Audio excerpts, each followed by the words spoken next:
Mesdames, Messieurs, bonsoir et bienvenue dans le grand soir de ce 31 juillet 2025 sur les antennes de Info Télévision. Nous serons également en direct de notre page Facebook tout au long de cette émission qui s'achèvera lorsqu'il sera 18h52 Au programme ce soir, mesdames et messieurs, une affaire qui fait beaucoup de bruit, mesdames et messieurs, des vidéos obscènes impliquant des éléments de la police camerounaise qui circulent sur la toile, des images qui frustrent, qui choquent, bien évidemment, et qui indignent les populations. Le délégué général à la Sûreté nationale a réagi immédiatement en sanctionnant, mesdames et messieurs, ces personnes, ces concernés ou encore ces coupables. Mais que faut-il véritablement retenir de cette situation? Mesdames et messieurs, en deuxième partie de cette émission, nous reviendrons sur l'actualité présidentielle du 12 octobre prochain.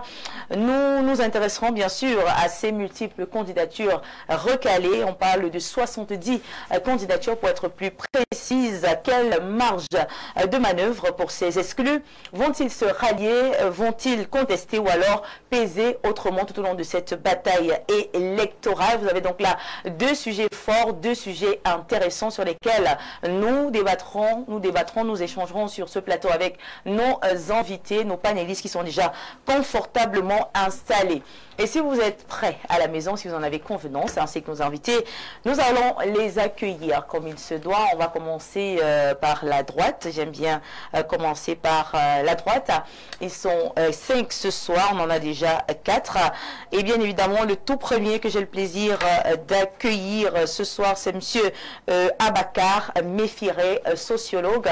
Bonsoir et surtout bienvenue à Le Grand Soir. Qu'il me soit permis de vous prier, madame, d'accepter nos sincères et dévouées salutations, qu'il nous soit surtout permis de saluer avec toute la différence qui ici est l'ensemble des frères, j'allais dire des désignés, que nous retrouvons avec beaucoup de plaisir sur votre plateau, qu'il nous soit surtout également permis de faire un clin d'œil à l'ensemble des téléspectateurs du Info TV, particulièrement ceux du Grand Soir, pour qui nous sommes encore là ce soir, parce que nous n'avons jamais cessé de penser que si le Cameroun est une cathédrale, c'est bien tous ensemble que nous allons bâtir le Cameroun.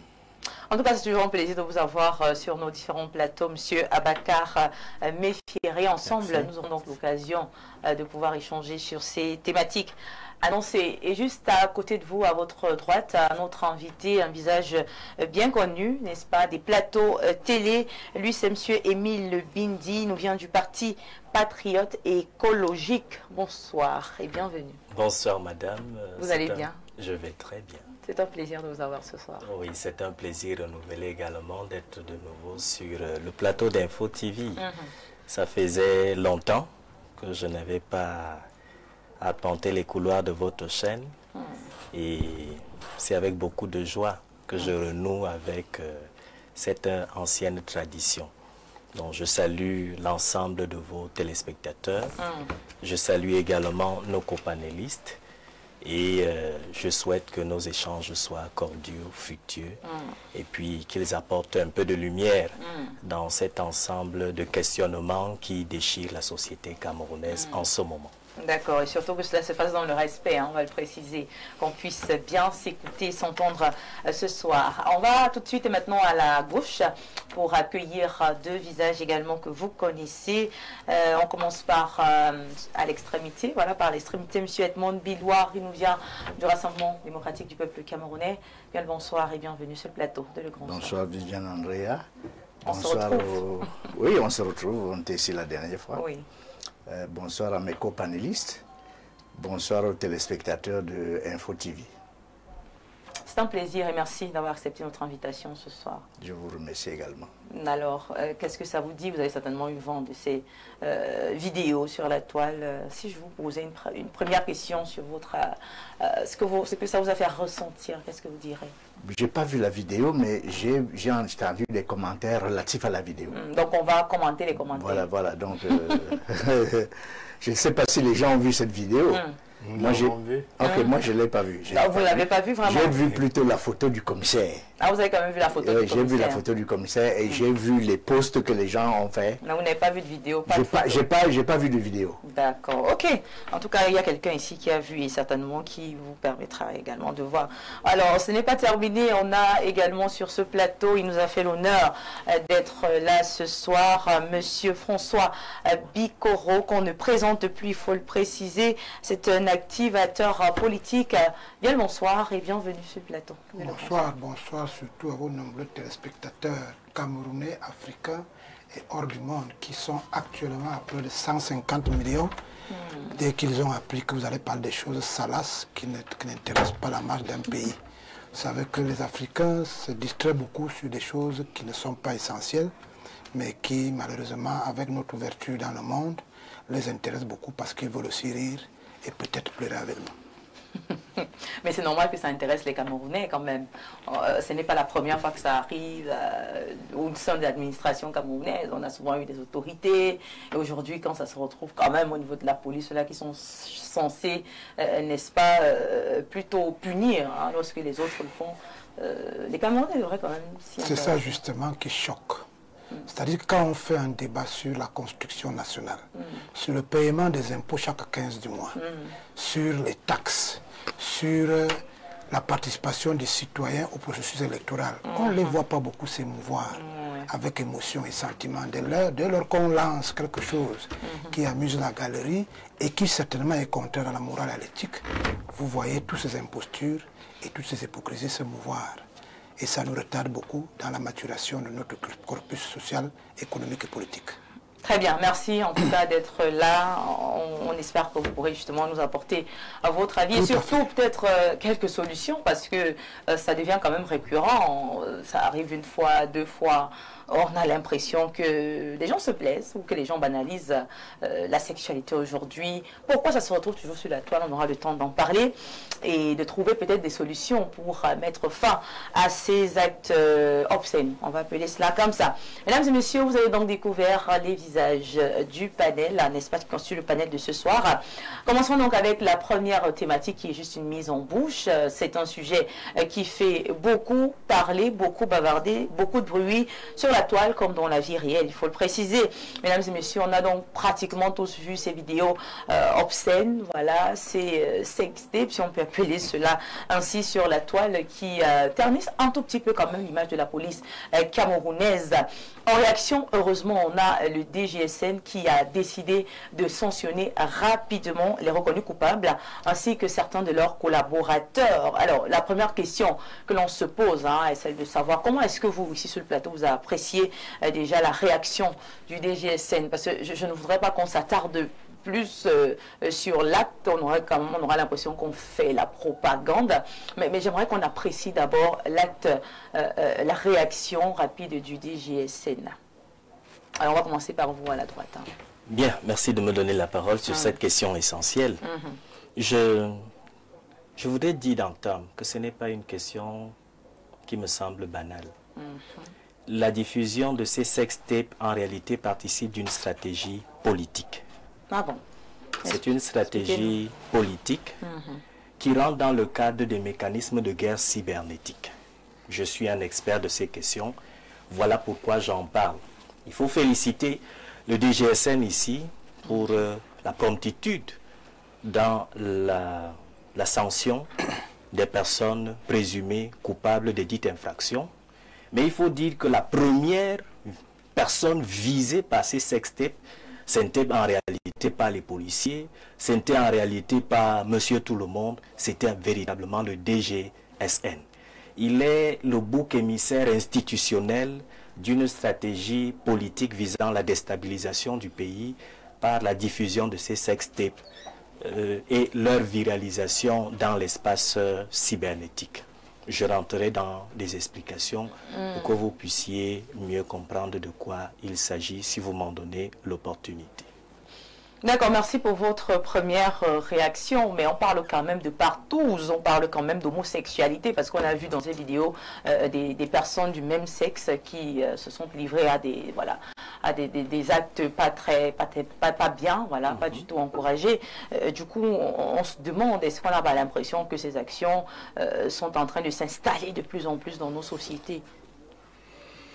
Oui, madame, je voudrais, à la suite du co-discutant qui vient également être d'accord avec lui. C'est d'ailleurs... Vous pensez également que c'est politique? Oui, peut-être pas. Je voudrais plutôt partager le point de vue en convoquant le professeur Ebenezer Njomwele, qui est d'ailleurs un grand théoricien du ADPC, qui nous a abreuvé. Nous nous souvenons bien en terminale, en distinguant deux types de développement pour toute société. Le professeur Njomwele dit qu'il y a le développement mental qui se distingue du développement matériel. Et que le développement le plus important n'est pas celui matériel, c'est le développement mental. Donc de ce point de vue, la question de crise de valeur dans une société ne peut pas relever de la banalité. Et d'ailleurs, il y a un auteur qui nous dit qu'il faut prendre même le futur au sérieux. De ce point de vue, dès lors qu'on est dans les crises morales, et nous sommes des Africains, lorsque ça touche la sexualité, vraiment, il faut prendre cela au sérieux, parce que, nous l'avons dit, il parle de viralité. On peut croire que c'est un élément qui, à un moment qui n'est pas indiqué, vient présenter le pays comme ce pays dans lequel l'échelle des valeurs est renversée. Parce que nous parlons quand même des hautes autorités, quand même, de la police, qui sont supposés être les protecteurs de la République. Des hauts gradés, en Donc, de ce point de vue, nous pensons que cela participe à banaliser la République. Vous savez que c'est vrai, c'est des actions posées par des individus, mais à partir du moment où ces individus peuvent être des modèles dans la société, parce qu'un commissaire responsable au niveau régional, la police quand même, dans un pays normal, c'est un modèle. Beaucoup d'enfants que nous formons, que nous enseignons au quotidien, ont pour rêve de devenir des policiers et des commissaires de police. Vous savez, dans cette société de suspicion généralisée que nous avons essayé de décrire la dernière fois dans votre plateau, je sors d'un milieu universitaire. Beaucoup pensent que l'homosexualité, qui est un délit au Cameroun, que c'est une stratégie, on va dire, de banalisation et de vulgarisation. Que c'est une façon de dire aux jeunes que pour être commissaire, pour être délégué de journal, voilà, parce que tous sont des hauts gradés. Donc de ce point de vue, il s'agit d'une crise des valeurs qui participe du développement mental, du développement moral, qui est plus important, parce que c'est le développement mental. C'est un type d'homme bien précis qui porte le développement d'une société. Donc si vous avez des hommes qui sont au premier rang de la société, mais qui sont porteurs des contre-valeurs, des mévaleurs dans une société, on est plutôt en train de tuer la société. Mais la question portée essentiellement, oui, là il faut quand même peut-être dire que le DGSN, sur ce coup bien précis, a joué sa partition en réagissant, je pense que le même jour, il n'a pas attendu avec quand même une sanction. Voilà, ce n'est pas comme les autres fois où on a vu des gens poser des actes, nous ne veut pas même dans les autres hauts gradés de l'armée, les gens ont souvent posé des actes comme sanction, on dit qu'on les a affectés à l'est du Cameroun, mais cette fois-ci, à l'instant pratiquement, on a revoqué certains et d'autres en garde à vue. Voilà, ils sont, voilà. Et quand même, nous pensons que vraiment, c'est une image qui vient contredire la première image qui a participé à vouloir justement vulgariser cette affaire qui pour les vrais Africains sont... Parce qu'il ne s'agit pas, vous avez parlé des partous, c'est une question, c'est une contre-valeur. On ne peut pas la diffuser dans une société parce qu'en Afrique, le sexe relève pratiquement du sacré. Donc se retrouver dans la toile avec des enfants d'un certain âge qui consomment ce genre d'image d'une certaine nature, nous pensons que c'est intolérable. Donc il fallait frapper et avec la dernière énergie, ça a été fait et il faut aller jusqu'au bout. Ces genres de porteurs de contre-valeurs, ils doivent être comme on disait, la société doit apprendre à brandir la tête des malfaiteurs pour que tous les autres candidats au meurtre et au mal lisent leur avenir et reculent. Donc de ce point de vue, tous les autres commissaires qui pensent qu'il faut présenter notre police comme une police, un milieu de l'homosexualité, vraiment, il faut les frapper avec la dernière énergie. D'accord, donc, merci de ce beaucoup. point de vue, Mais... pour une fois, oui. Il faut peut-être donner un carton vert au DGSN. D'accord. Un carton vert, c'est-à-dire? Le carton vert, c'est un carton. Il est positif en tout cas. Je préfère être voilà, c'est le rouge qui est négatif et puis le jaune. D'accord. Alors on va prendre également les avis de la gauche ce soir. Comment est-ce que vous, professeur Edmond Billois, quelle analyse, hein? Est-ce que vous faites quelle lecture? Est-ce que vous faites de ces différentes vidéos choquantes? Vous ne les avez pas vues, mais de l'histoire, hein, voilà, parce que c'est un fait réel quand même. Est-ce que selon vous c'est un cas isolé ou alors c'est un mal profond qui est grandissant? Ben, je ne peux pas savoir si c'est un cas isolé ou si c'est un mal profond. Parce qu'il y a très peu d'informations fiables sur ce genre de pratique. Parce que, vous voyez, il est souvent dit que dans certains milieux ésotériques, le mot sexualité est une pratique commune. Mais on n'a pas suffisamment d'informations sur ce genre de comportement au point qu'on puisse, sans risque de se tromper, émettre des jugements de valeur à l'emporte-pièce. Mais ce qui est sûr, c'est qu'on ne peut pas, tolérer ce genre de choses parce que nous sommes africains, nous sommes camerounais. Et dans nos sociétés, ce sont des comportements qui n'ont pas toujours été acceptés. Ce sont des comportements qui ne sont pas acceptables.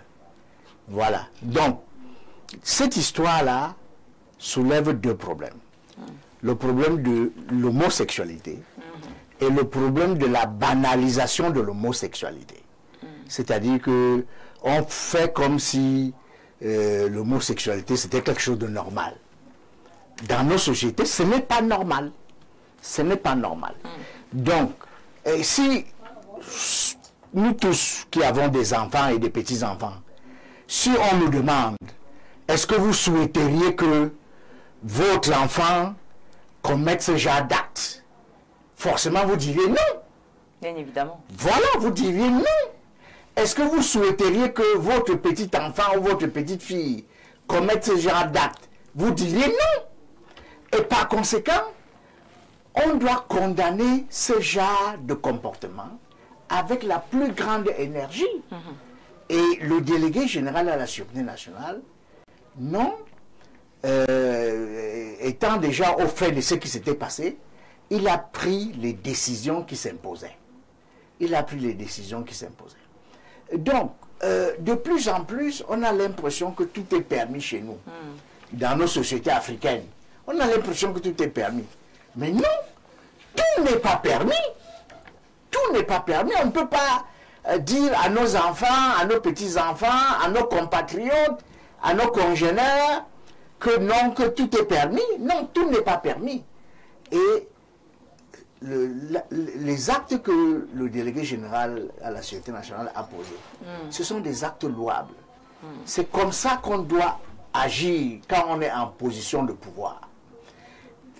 Les actes dont nous parlons sont d'autant plus condamnables que, comme vous l'avez dit, ce sont des faits de gens qui sont en position de commandement. Donc, en réalité, ce sont des gens qui devraient être des modèles. Exactement. Comment vous pouvez être en position de commandement et être des anti-modèles? Vous ne devriez pas être des anti-modèles. Et ils doivent même être condamnés plus sévèrement. Parce que, étant en position de commandement, c'est eux qui devraient être des exemples. Hein? Ils devraient être des role models, ce que l'on dit en anglais. Au contraire, mais au contraire, ils sont des anti-modèles. Ouais, on a des donc c'est totalement inacceptable. Mais qu'est-ce qui explique ça selon vous? Ce n'est pas le premier cas, ce n'est pas le deuxième cas, et peut-être ce n'est même pas le dernier cas. Il semble que ce n'est pas le premier cas, et peut-être que ce n'est pas le dernier cas. On entend toutes sortes de choses. Les gens qui violent leurs enfants, les gens qui violent les enfants des voisins. Et donc, la société est en train de se débrider moralement. Vous voyez? La société est en train de se débrider moralement. Et on a l'impression que on ne sait plus où on va. Et donc, il faut vraiment qu'on se ressaisisse. Il faut qu'on se ressaisisse, qu'on dise que ce n'est pas normal. On ne peut pas faire comme si tout ce que les gens font en privé est acceptable. Et à partir du moment où ça devient une chose publique, c'est d'autant plus grave. C'est d'autant plus grave. Parce que ce qu'on observe souvent, c'est que les gens ont l'impression que ils entrent dans ces réseaux-là parce qu'ils pensent que c'est un moyen de grimper l'échelle sociale. N'est-ce pas? Et quand on pense que c'est un moyen de grimper l'échelle sociale, quel exemple donne-t-on aux enfants? Quel exemple donne-t-on aux élèves? Quel exemple donne-t-on? Quelle image? Voilà. Quelle est l'image qu'on projette? D'autant plus que... Et que les étudiants vont voir. Parmi on parle des femmes mariées également. Bon, voilà. On parle de femmes mariées également. C'est la fabrique morale de la société est en train de se débrider. Il y a une histoire qui est venue il n'y a pas longtemps d'un pays voisin. C'est tout comme, n'est-ce pas? Même si là, il n'était pas question de homosexualité, mais c'est encore un problème moral, n'est-ce pas? Oui, bien sûr. Un problème de débridement de la vertu, n'est-ce pas? Et une société qui lutte contre la vertu est une société en voie de perdition. D'accord. Merci beaucoup, professeur. D'accord. Après, certains diront, même s'ils font même ces bêtises, sont-ils obligés de rendre cela public? Pourquoi diffuser cela et faire en sorte que ça se retrouve dans les téléphones? C'est la raison pour laquelle je suis là pour vous. Ce n'est pas parce que c'est privé que c'est bon. Voilà, on vous repassera la parole. Ce n'est pas parce qu'on fait ça en privé que c'est acceptable. Voilà. Merci beaucoup, professeur. Alors, avec M. François Bikoro, j'aimerais, parce qu'on a quand même eu la prompte réaction du DGSN, M. Mbarga Nguele, qui n'est pas resté muet, il a tout de suite tapé du poing sur la table. Est-ce que vous pensez donc que cette réaction est suffisante? Est-ce qu'elle est exagérée? Du moins, est-ce qu'elle est proportionnelle, n'est-ce pas, à l'acte posé? Il faut d'abord comprendre la situation. Exactement. Et essayer de comprendre les personnages en cause. D'accord. La première chose, c'est dans le narratif populaire. Aucun commissaire de police n'a été pris en flagrant délit de quoi que ce soit. C'est un individu mal éduqué, en inadéquation avec la société camerounaise. C'est un individu à qui on n'a pas beaucoup appris que dans notre relation avec l'ouverture universelle, ce que vous appelez l'universalité. Quand vous êtes dans un pays où on banalise le poste de président de la République, vous avez vu les 85 personnages qui sont allés attraire à la fonction présidentielle. Il y a 70 qui sont des hypocrites, des impostures. Je ne veux pas expliquer certains mots. Les enfants vous regardent. Quand il y a une société où on explique tout, mais sur rien, il y a beaucoup d'Arabes au nord, on vous dit que c'est parce que le gouvernement de la République n'a pas mis les routes glacées. Ça ne permet pas aux gens de savoir exactement à quoi s'en tenir dans une société qui est en mal avec son identité culturelle. L'Afrique reçoit toutes les excavations nauséeuses et nauséabondes d'une société que vous considérez comme étant une société plurielle. On ne va pas au champ avec la haute de l'autre. Vous avez donc ça, c'est des conséquences. La première, c'est que la personne qui a décidé de divulguer ces images ne savait même pas que le jour où on va emporter l'individu, on va aussi l'emporter parce que la loi dit qu'il ne faut pas faire atteinte à la vie privée. Parce que vous savez qui a diffusé je dis la personne qui a diffusé. Ne savait pas. Si c'était, elle ne savait pas que la loi va la rattraper. Ok. Ça veut dire que nous devons nous interroger sur notre capacité à bien éduquer les citoyens sur un certain nombre de choses. Non, mais porter atteinte quand même, voilà. Je vous dis que la personne qui a diffusé va accompagner les personnes bien sûr, bien sûr. Mais la personne ne savait pas qu'en diffusant, ah bon, elle est en train d'apporter atteinte aux valeurs morales éthique de notre pays. Parce que les enfants qui ont eu la vidéo, les enfants qui voient la qualité des personnages qui sont dans cette vidéo, se souviennent qu'à une époque, on a arrêté des gens qui ont tué les gens à l'extrême nord. Et les organisations internationales camerounaises, dont les points focaux sont au Cameroun, nous ont dit qu'il y a les droits de l'homme, il y a les droits humains, il y a même des ONG qui sont chargées de ces choses dans notre pays. On peut donc croire qu'il y a plus d'État. La deuxième chose, c'est que le délégué général de la Sûreté nationale a joué son rôle. C'est-à-dire qu'en posant cet acte, il a rassuré ceux qui nous suivent aujourd'hui que ce n'est pas la police camerounaise qui est concernée. C'est des individus malfamés qui sont concernés. Il a joué son rôle. La question dans notre pays, c'est que chaque fois qu'un pan de la société de gouvernance joue son rôle, pourquoi les autres ne jouent pas leur rôle? Parce que logiquement, dès que le délégué de la Sûreté nationale a extrait ces personnages, on doit donc voir toutes les organisations internationales et nationales se mouvoir pour qu'après cela, qu'il y ait des poursuites judiciaires, qu'il y ait des enquêtes pour connaître qu'est-ce qui s'est passé et tout. Nous sommes dans un environnement compliqué qui peut expliquer que certains peuvent se dire pour créer la distraction, pour qu'on ne comprenne pas très bien ce qui va se passer dans 3 ou 4 jours en ce qui concerne le Conseil constitutionnel. Ça, je suis d'accord avec le spécialiste qui parle d'une affaire politique. Monsieur Emile Bindi. Ça participe d'une distraction de la population qui n'arrive pas à savoir comment fonctionne un État, comment est-ce qu'il faut faire pour respecter les institutions de la République, à quel moment les institutions de la République s'imposent à tout le monde. Mais ce qui est évident, c'est qu'on a vu dans ce pays des individus qui n'étaient pas commissaires de police, puisque vous insistez beaucoup sur leur qualité. Il faut dire que la loi condamne certaines choses. Quand vous soyez commissaire de police, que vous soyez Tatampion ou Y, on condamne avec la dernière justice parce que c'est la loi qui condamne. Donc en faisant un narratif, en faisant un point focal sur les qualités des personnages qui n'étaient pas en exercice de policiers, on peut donner l'impression que les autres peuvent le faire parce qu'ils ne sont pas commissaires de police, ils ne sont pas policiers, ils ne sont pas gendarmes, et que ceux qui sont hors de cette sphère de gouvernance peuvent le faire en toute inquiétude. Il faut expliquer aux Camerounais que la loi s'abat sur tout le monde, et il faut expliquer qu'aucun acte ne doit se faire et que les institutions chargées de réprimander ou de réprimer ne se mettent pas en branle. Ce qui est évident ici, et c'est regrettable, c'est que la personne qui a mis cela dans les réseaux sociaux ne savait pas qu'elle peut se rapprocher de la justice, qu'elle peut se rapprocher des institutions chargées de réguler la société en disant que j'ai l'impression qu'à tel ou tel endroit, il y a une situation de non-respect de la loi et ça aurait évité aux enfants dont nous avons la difficulté pour éduquer de se dire que papa, quel que soit ce que toi tu me dis, j'ai vu des gens en tenue en train de faire 2 ou 3 petites choses. Parce que nous avons fait un débat dans notre pays sur les incursions internationales qui s'abattent sur nous. Est-ce qu'on a bien appris à nos enfants la différence qu'il y a entre aller chercher une information dans Facebook et de voir les adultes en train de faire un certain nombre de choses. D'accord. Nos enfants qui ont le téléphone aujourd'hui ne savent pas que c'est une bibliothèque, c'est une université virtuelle.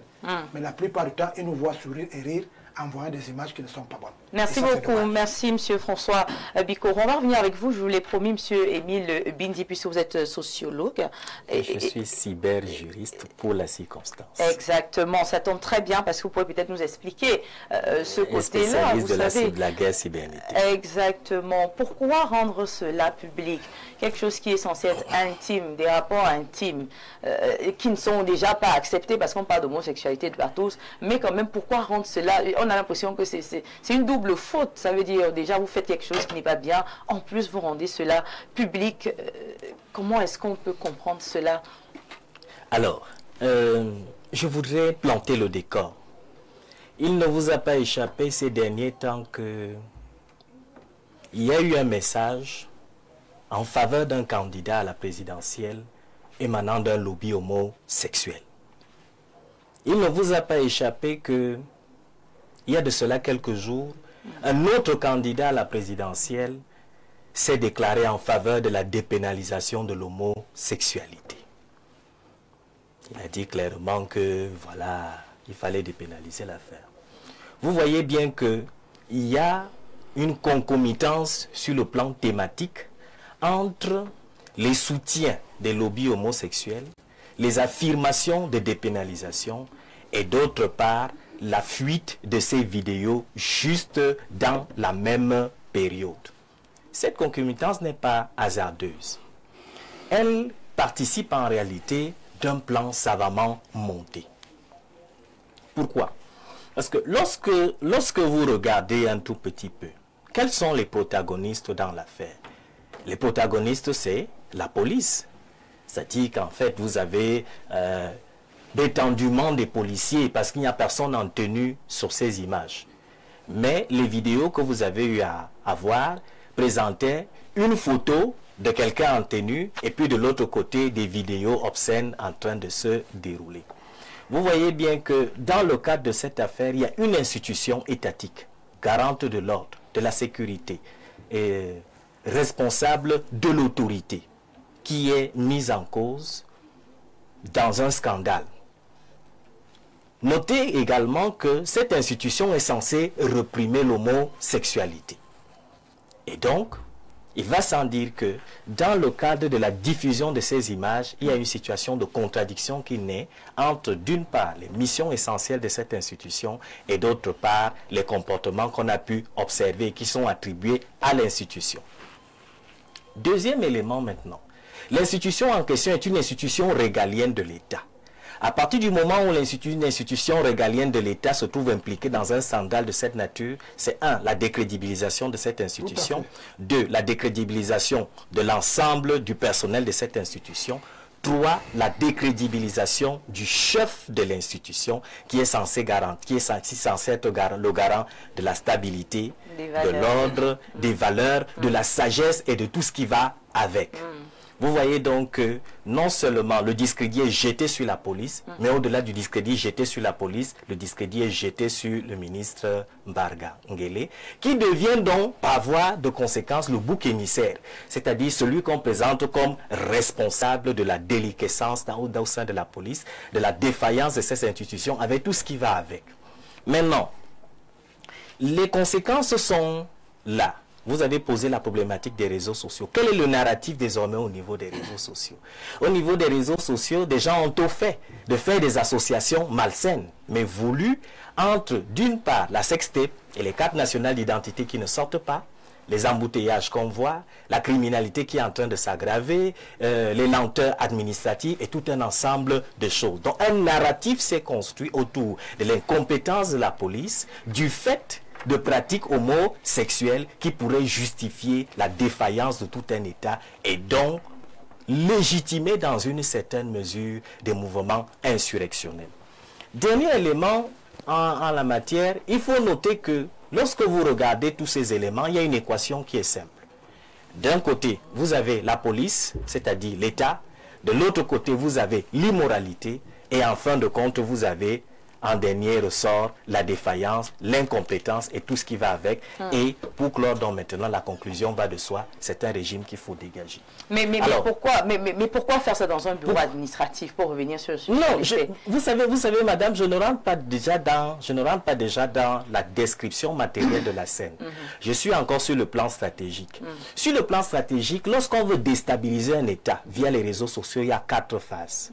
La première phase, c'est ce qu'on appelle l'infection virale de l'information. Et cette infection virale de l'information passe 1. Par la diffusion d'images choc. 2. Par la présence de discours politiques qui légitiment le contenu de l'image choc. Et vous pensez que ces images ont été diffusées volontairement? Je suis en train de dire que ces images ont été diffusées volontairement, puisqu'il y a des discours politiques qui précédaient déjà la diffusion de l'image.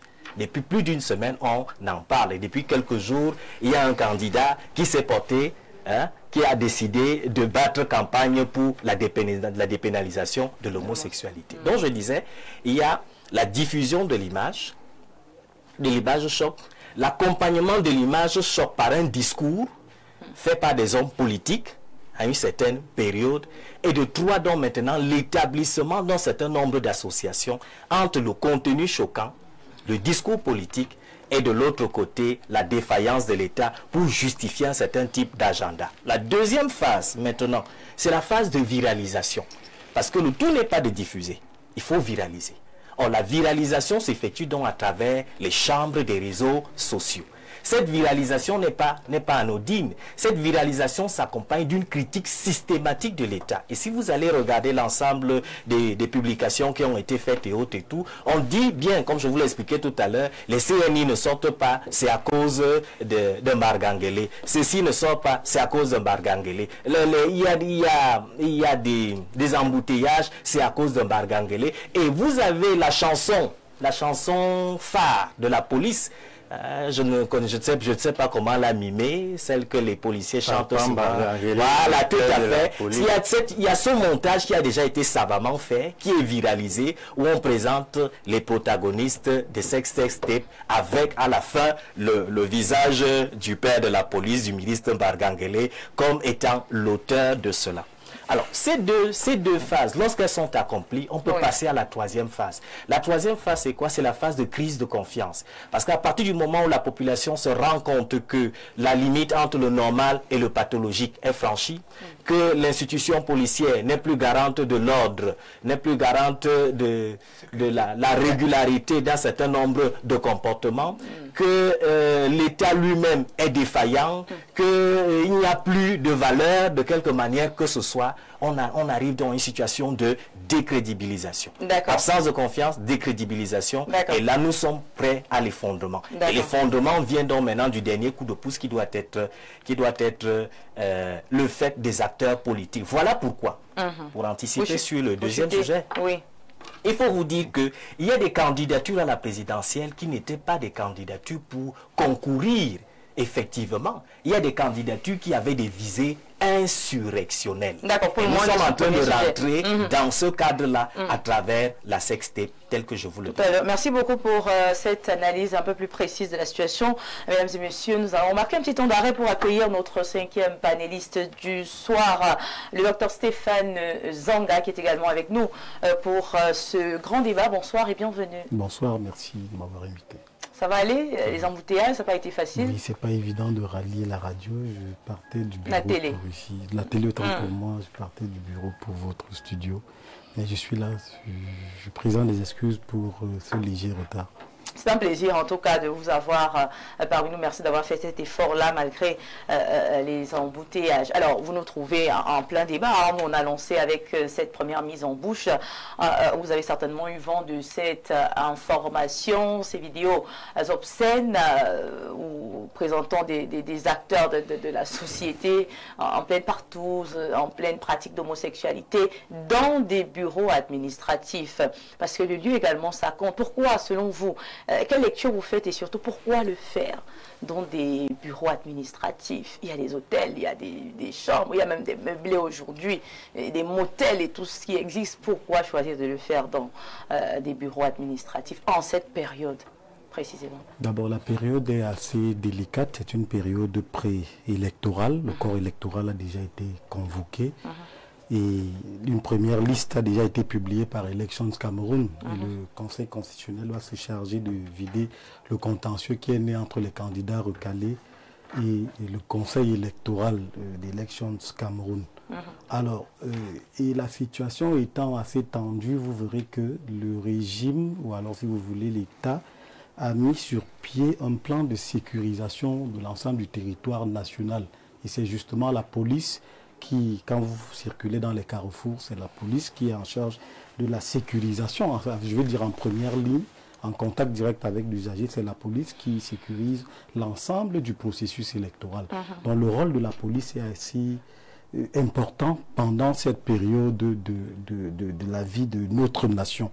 Et justement, c'est entre guillemets des policiers qui sont impliqués dans le scandale qui circule dans les réseaux sociaux. On a donc, mon copanéliste parlait tout à l'heure de la viralisation. En fait, elle est importante parce que certains acteurs politiques qui avaient pour ambition certainement de perturber le processus électoral ont en face de la police qui est chargée de réguler leur comportement. Et le régulateur se doit d'avoir un comportement exemplaire. Quand le régulateur traîne des casseroles, cela fragilise non seulement sa mission, mais aussi son statut. Vous parlez des bureaux administratifs qui sont des cadres de travail. vous verrez que l'effigie du président de la République est toujours au mur pour montrer que c'est lui le patron de l'administration publique, c'est lui qui incarne l'État, c'est lui qui définit la politique générale de la nation. Est-ce qu'on va rentrer dans la psychologie de ceux qui transforment les bureaux administratifs en lieu de vice? Parce que généralement, techniquement, ça s'appelle le vice des bureaux. Certains préfèrent éviter des lieux publics du fait de leur statut. Certains sont officiellement mariés, certains ont des responsabilités et estiment que quand ils vont dans des lieux appropriés, vous parlez des meublés, des hôtels et autres lieux qui sont privés, ils pourraient être vus et cela va entamer leur honorabilité. Certains pensent qu'ils sont plus en sécurité dans leur bureau, dans leur cadre de travail, sauf que le lieu est extrêmement mal choisi parce que la nature de l'acte qui est posé discrédite le théâtre des opérations qui est un cadre de travail. Et cela donne l'impression que la mission pour laquelle vous êtes dans ce bureau-là, vous ne la remplissez pas. Et vous êtes plutôt là pour pervertir. Surtout quand il y a des manquements en plus. Justement. Et on vous reverse donc sur le visage tous les manquements liés à votre mission. Mais ça, on ne pourrait pas parler également peut-être d'un manque de formation morale, éthique de certains agents. Parce que pour faire cela, quand même, il faudrait ne pas avoir une bonne moralité. Justement, dans les modules de formation des policiers, est-ce qu'on a introduit des séminaires sur l'éthique? Ils font des cours, ils font des sociologie, tout ce qui est sciences humaines et sociales. Si c'est une infraction pénalement. Si ces cours sont dispensés, est-ce qu'ils sont bien assimilés? Suivre un cours est une chose, l'assimiler, le mettre en pratique en est une autre. Donc cela donne aussi, cela nous amène à jeter un regard sur la qualité même des responsables et de nos agents de police. Est-ce qu'ils sont véritablement à leur place? Parce que c'est eux qui seraient commis à la tâche pour aller réprimer l'homosexualité, pour aller réprimer ce type de comportement. S'ils sont déjà complices, on a l'impression que c'est toute la société qui est gangrénée. Et c'est un danger pour la jeune génération. Qu'est-ce que vous direz à ces élèves surpris en flagrant délit de partout dans des salles de classe et dans des domiciles privés, puisque les policiers... Là, il faudrait juste un contrôle, alors un contrôle hiérarchique, parce que voilà, si la formation est assurée, ça veut dire qu'il faudrait qu'il y ait un censeur carrément qui contrôle comment est-ce que ces agents se comportent au sein de l'administration et qu'on puisse sanctionner directement. Donc, les agents garants de la sécurité passent préalablement par une enquête de moralité. Il faut donc voir à l'entrée, la barrière à l'entrée de ce corps qui est, à mon avis, qui est prestigieux. Qui rentre, qui devient, il ne faut pas simplement être titulaire d'une licence académique pour devenir commissaire par la suite, du tout. Un voyou peut être intelligent. Une prostituée, entre guillemets, excusez-moi, peut être intelligente. Les deux ne sont pas incompatibles. Un psychopathe peut même être intelligent. Quelqu'un de barbare et de violent peut être intelligent. Il peut assimiler des savoirs académiques, les restituer, résoudre des problèmes et être titulaire d'un parchemin. Est-ce qu'il est prêt pour jouer un certain rôle dans la société? C'est là le problème. Vous verrez dans des groupes de dealers, il est arrivé qu'on mette la main sur des policiers ou sur des gendarmes. Ceux-là qui sont même chargés de réprimer les dealers, mais qui font corps avec ces dealers qui en deviennent complices par la suite. Je pense donc qu'il y a un travail de sensibilisation qui doit se faire à l'intérieur du corps. Merci beaucoup, cher monsieur. Cher docteur, oui. Pourquoi est-ce que un comportement marginal au sein d'une unité de police devient un instrument de cause nationale par l'utilisation des mécanismes de marketing des émotions? Je parle de la dopamine, qui est l'hormone du plaisir sexuel qui est utilisé par les politiciens et ceux qui font dans le marketing pour entraîner la diffusion et la viralisation de ce type de comportement. Il a bien évoqué... Le diffuser également peut permettre de rendre cela transparent. Nous sommes en période électorale. La police est garante de l'ordre et de la sécurité au cours de ce processus électoral.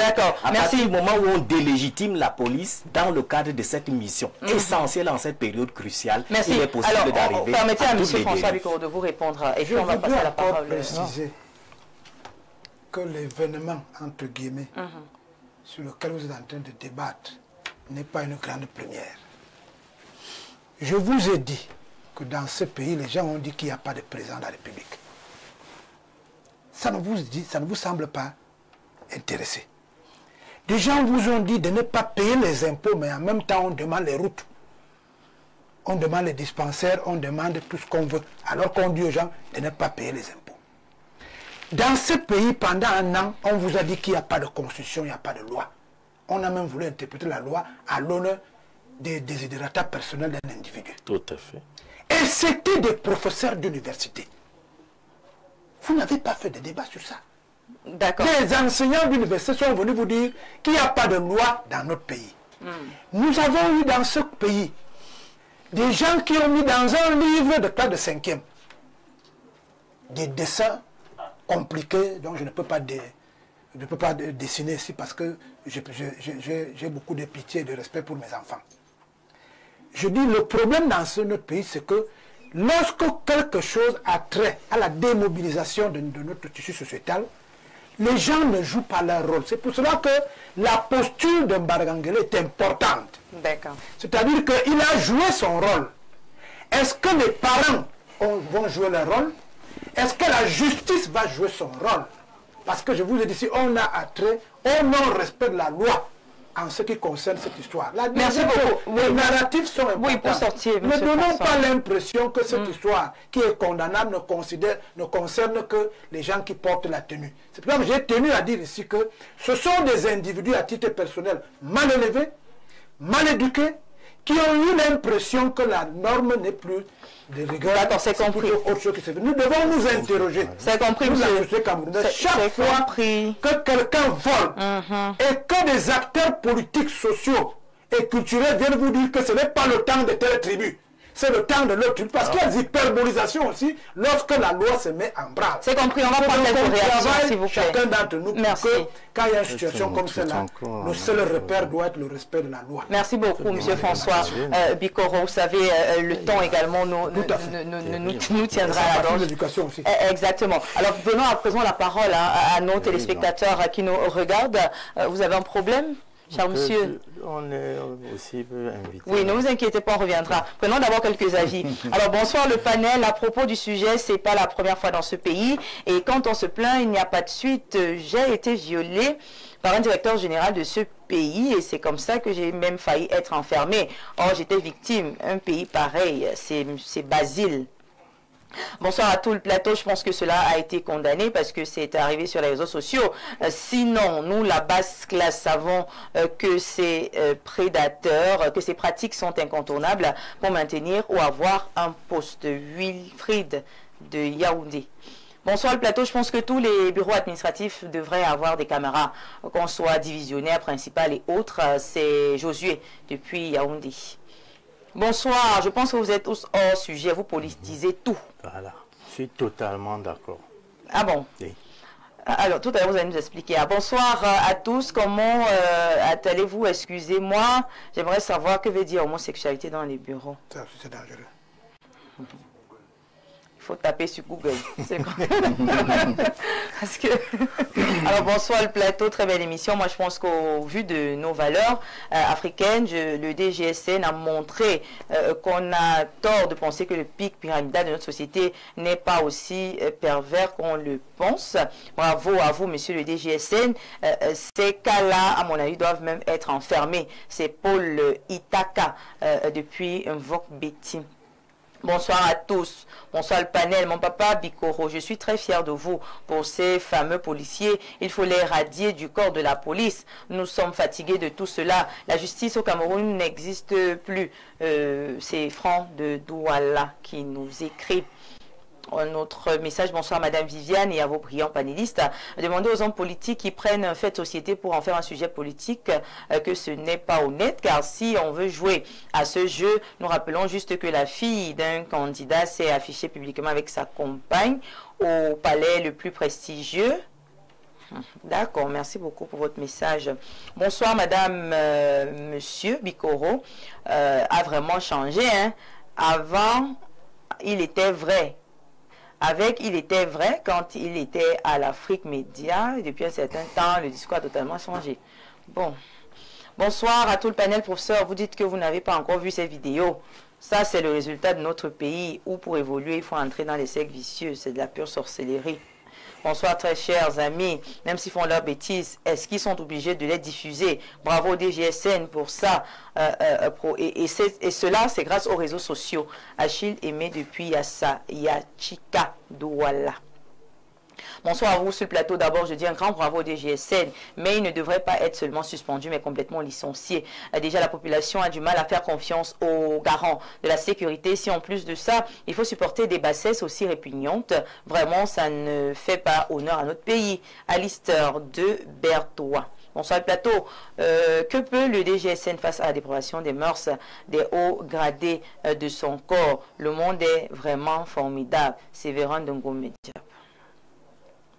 D'accord, on va également prendre ceux-là qui ont écrit à travers cette plateforme. Bonsoir, le grand soir, j'accuse les hauts magistrats du Cameroun qui ne font pas leur travail. Lorsque tu portes plainte contre ces derniers, aucun magistrat ne cherche à bien mener son travail. J'ai porté plainte contre... si ces magistrats avaient essayé de juste comprendre cela. D'accord, avant de citer des noms, on vérifie les faits. Hein. Moi, je ne pourrais pas lire cela. Bonsoir à vous, merci pour l'émission. Sujet très intéressant, mais connaissant le fonctionnement de ce pays, ils vont nous embrouiller. Puis, voilà, les choses seront retournées ailleurs. Franck Borel depuis Yaoundé vivant seulement. Bonsoir, deux candidats font la même chose, personne ne parle.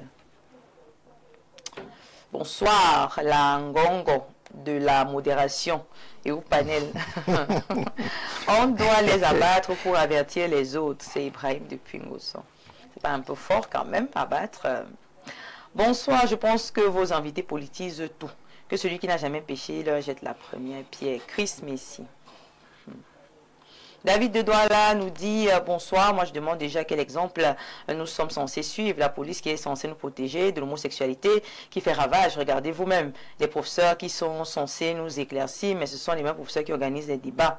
Sans suite finalement, dites-nous les jeunes doivent faire quoi? Expliquez-nous David de Douala. Alors, du côté de Kribi, on a également regardé, bonsoir, les invités devraient arrêter de tout politiser. Bonsoir, ravissante dame, vous illuminez ce plateau, merci. Quant au sujet, vos panélistes font preuve de mauvaise foi. Est-ce que c'est un acteur politique qui filmait? Allez dans les centres d'instruction de ces institutions, écoutez leurs chansons. Monsieur Bikoro, étant panafricain, un homme en tenue à une formation idéologique, demandez à nos sœurs dans ces corps, elles vous diront les pressions qu'elles vivent. Alors, bonsoir à vous, que l'expert cybercriminel ne nous parle pas d'insurrection et autres. Il s'agit des personnes garantes de l'autre qui ne donnent pas l'exemple, qui se sont filmés eux-mêmes et qui pratiquent des actes condamnés par notre constitution. Les réseaux sociaux ne sont pas des tribunaux. Bravo DGSN qui a frappé fort, très fort, Franck depuis Douala. Prenons un dernier message. Bonsoir, belle émission. En cette période, évitons des sujets de distraction parce que c'est pour nous distraire. Le 12 octobre, c'est bientôt. D'accord. Ok. Voilà. Merci beaucoup. Beaucoup qui pensent que cela reflète la mauvaise gouvernance du pays. Alors, concernant la dénonciation, voilà, merci beaucoup, bravo au DGSN, merci à tous ceux qui apprécient donc l'acte du DGSN. Alors avant peut-être de refermer cette première partie, cette première mise en bouche, mesdames et messieurs, une dernière question, on fait un dernier tour de table avec nos panélistes. Comment mettre fin, chers invités, à ces pratiques obscènes dans notre pays, parce que ce n'est pas la première fois, ce n'est pas la deuxième fois. On a eu beaucoup de cas, et peut-être ce ne sera même pas le dernier, parce que personne n'a encore été véritablement frappé. On va commencer par vous, monsieur Zanga Stéphane. Selon vous, comment faire pour mettre fin à ce genre de pratiques, surtout dans des lieux tels que nos bureaux, dans l'administration en général? Les patrons de ces administrations doivent intensifier la sensibilisation des hauts responsables, des cadres qui exercent des fonctions sensibles au sein de l'administration publique. Un panéliste, je pense, pensait parler des caméras dans des bureaux. Là encore, c'est la violation, c'est une violation de l'intimité de certains hauts responsables parce qu'à l'intérieur de ces bureaux, Par exemple, à la police, c'est des réunions de coordination assez sensibles qui ne doivent pas faire l'objet de vidéos, parfois qui ne doivent pas être su même de certains collaborateurs à l'intérieur de la maison. Donc le responsable doit rester dans l'intimité de son bureau, mais ayant à l'esprit qu'il incarne la République et qu'il n'a pas droit à l'erreur. Merci beaucoup. Merci pour votre participation. Monsieur Emile Bindi, quelle solution vous proposez? Bien, plusieurs solutions. Déjà, au sein de la police, il y a l'urgence d'un réarmement moral. Il faudrait mettre de l'accent sur l'éthique et la déontologie. Il faudrait que les enquêtes de moralité reprennent au sein de la police, avant le recrutement, pendant la carrière et même si possible, même vers la fin de la carrière, qu'elles soient récurrentes et au tout. Deuxième chose, il faudrait surveiller les réseaux sociaux parce que ce qui s'y passe n'est pas bon. La viralisation que nous voyons n'est pas anodine. Elle vise simplement à décrédibiliser les institutions étatiques. Dernière chose en ce qui concerne les préconisations, il faut sensibiliser la population sur les techniques de guerre cybernétique qui visent la déstabilisation des États, afin que les uns et les autres soient capables d'identifier ces pratiques chaque fois qu'elles sont mises en mouvement par une personne ou une autre. Et c'est sur ce point-là, je pense que les populations seront dissociées entre ce qui relève purement et simplement du banal et ce qui est instrumentalisé par un certain nombre de personnes qui ont mis des moyens pour viraliser des contenus à caractère pornographique. Merci beaucoup.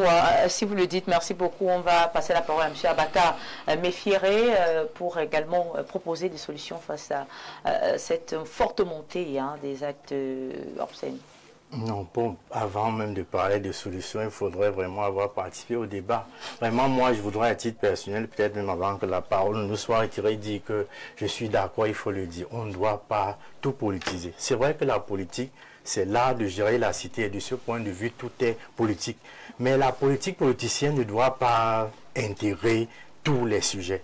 Il y a des sujets au moins qui devraient fédérer tous les esprits et les cœurs. Quand il s'agit de crise morale, quand il s'agit des valeurs, je ne sais pas où on doit aller chercher l'insurrection. C'est chez Anta Diop, on a un panafricaniste sur la table qui disait que dans la bataille de l'Afrique actuelle, les plus dangereux, ce sont ceux qui sont allés à l'école. Parce que parfois nous versons dans le confusionnisme. Il s'agit simplement de crise sociale. Et de ce point de vue, nous parlons là modestement avec la posture du sociologue. Un modèle, c'est une personne qui est censée être imitée par les autres facilement. Donc, dès lors qu'il pose un acte, c'est facile que cet acte se contamine dans la société. C'est de ce point de vue que, quand il s'agit de certaines personnalités, on peut facilement dire que ça peut entacher l'image de la République. De ce point de vue-là, lorsque nous partons jusqu'à voir l'insurrection, voir les renversements des institutions, je pense que c'est nous qui exagérons. C'est d'ailleurs pour ça qu'il faut dire que nous devons plutôt penser à revoir notre contrat civilisationnel, notre contrat social qui doit mettre l'accent sur les valeurs. Parce qu'une société, nous avons cité ici le professeur John Mollet, est d'abord portée par des valeurs. Et de ce point de vue, comme on a dit, certains de nos parents rappellent souvent à leurs enfants que de la maternelle à l'université à une certaine époque, le premier cours de la journée était intitulé morale. Et de ce point de vue-là, on mettait l'accent sur la formation d'abord des esprits. Merci, que la société ait des modèles qui peuvent porter le développement entier et total de la société. Merci beaucoup, professeur Edmond Billois. Vous avez certainement des solutions à proposer pour qu'on puisse enfin mettre fin à ce genre de comportement. Bon, c'est pas des comportements qui étaient tolérés dans nos sociétés. Ils étaient même inconnus de nos sociétés, autant que je puisse le savoir. Et donc, il faut dire donc, il faut éduquer les Camerounais pour que les choses qui ont librement cours ailleurs, n'est-ce pas, ne soient pas autorisées chez nous. Parce que là, on a un conflit civilisationnel. Les Africains ne connaissent pas ces choses-là, ne connaissaient pas ces choses-là. Donc, on a l'impression que ces choses auraient été importées, sauf si je me trompe. Par conséquent, on doit éduquer les Camerounais, leur dire que non, ça ne rentre pas dans notre culture. Ça ne fait pas partie de nos civilisations. Il faut qu'on les éduque. Déjà, le code pénal au Cameroun condamne l'homosexualité. Donc on doit éduquer les Camerounais et surtout les jeunes. Mais je pense que parce que les jeunes... La loi dit, tout le monde sait que l'homosexualité... Les jeunes pensent que c'est un moyen pour gravir les chaînes sociales. C'est ce qu'ils pensent naïvement. N'est-ce pas? Et ils pensent que tout ce qui vient d'ailleurs est bien. D'accord. Et on doit leur dire que non. Tout ce qui vient d'ailleurs n'est pas bien. Merci beaucoup, professeur. Alors, avec M. François Bikeron, on va terminer. Est-ce que l'organe en charge également de réguler les images que l'on diffuse sur les réseaux sociaux ne devrait pas également agir et peut-être prendre les choses en main? Parce que ça devient viral dès que ça se retrouve sur les réseaux sociaux. Ne vous créez pas de problème inutile. Comment ça? La première chose ici, c'est que ce n'est pas une affaire d'homosexualité uniquement. On ne fait pas les actes sexuels dans un bureau. Je veux dire que le langage est important. Le bureau n'est pas fait pour faire les actes de sexualité. Que ce soit homosexuel, que ce ne soit pas homosexuel, ce n'est pas le lieu indiqué. C'est la première chose.